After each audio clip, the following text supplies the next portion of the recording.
John chapter 11. At this time a man named Lazarus was sick. He lived in Bethany, the village of Mary and her sister Martha. Mary, whose brother Lazarus was sick, was to anoint the Lord with perfume and wipe his feet with her hair. So the sisters sent word to Jesus, "Lord, the one you love is sick." When Jesus heard this, he said, "The sickness will not end in death. No, it is for the glory of God, so that the Son of Man may be glorified through it." Now Jesus loved Martha and her sister and Lazarus. So on hearing that Lazarus was sick, he stayed where he was for 2 days, and then he said to the disciples, "Let us go back to Judea." "Rabbi," they replied, "the Jews just tried to stone you, and you are going back there?" Jesus answered, "Are there not 12 hours of daylight? If anyone walks in the daytime, he will not stumble, because he sees by the light of this world. But if anyone walks at night, he will stumble, because he has no light." After he had said this, he told them, "Our friend Lazarus has fallen asleep, but I am going there to wake him up." His disciples replied, "Lord, if he is sleeping, he will get better." They thought that Jesus was talking about actual sleep, but he was speaking about the death of Lazarus.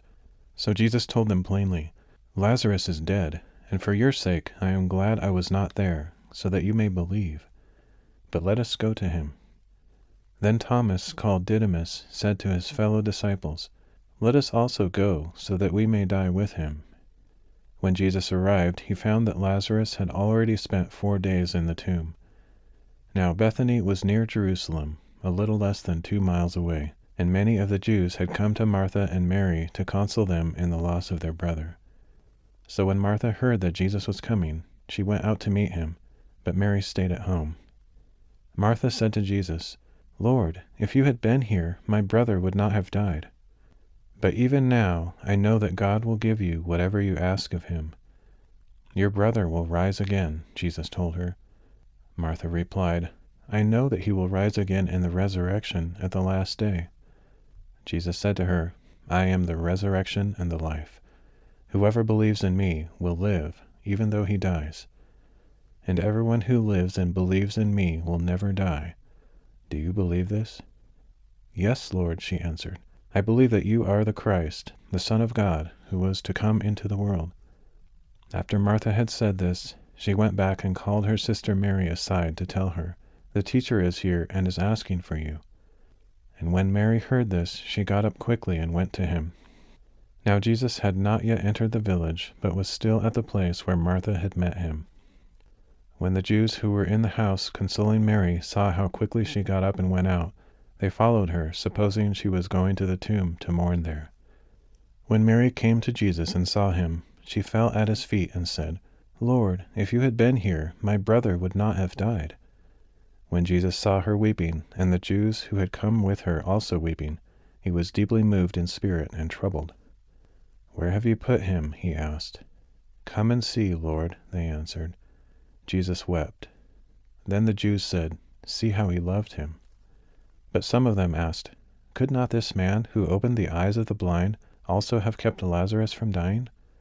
Jesus, once again deeply moved, came to the tomb. It was a cave with a stone laid across the entrance. "Take away the stone," Jesus said. "Lord, by now he stinks," said Martha, the sister of the dead man. "It has already been 4 days." Jesus replied, "Did I not tell you that if you believed, you would see the glory of God?" So they took away the stone. Then Jesus lifted his eyes upward and said, "Father, I thank you that you have heard me. I knew that you always hear me, but I say this for the benefit of the people standing here, so they may believe that you sent me." After Jesus had said this, he called out in a loud voice, "Lazarus, come out!" The man who had been dead came out with his hands and feet bound in strips of linen, and his face wrapped in a cloth. "Unwrap him and let him go," Jesus told them. Therefore many of the Jews who had come to Mary and had seen what Jesus did believed in him. But some of them went to the Pharisees and told them what Jesus had done. Then the chief priests and Pharisees convened the Sanhedrin and said, "What are we to do? This man is performing many signs. If we let him go on like this, everyone will believe in him, and then the Romans will come and take away both our place and our nation." But one of them, named Caiaphas, who was high priest that year, said to them, "You know nothing at all. You do not realize that it is better for you that one man die for the people than the whole nation perish." Caiaphas did not say this on his own. Instead, as high priest that year, he was prophesying that Jesus would die for the nation, and not only for the nation, but also for the scattered children of God, to gather them together into one. So from that day on, they plotted to kill him. As a result, Jesus no longer went about publicly among the Jews, but he withdrew to a town called Ephraim in an area near the wilderness, and he stayed there with the disciples. Now the Jewish Passover was near, and many people went up from the country to Jerusalem to purify themselves before the Passover. They kept looking for Jesus and asking one another as they stood in the temple courts, "What do you think? Will he come to the feast at all?" But the chief priests and Pharisees had given orders that anyone who knew where he was must report it, so that they could arrest him.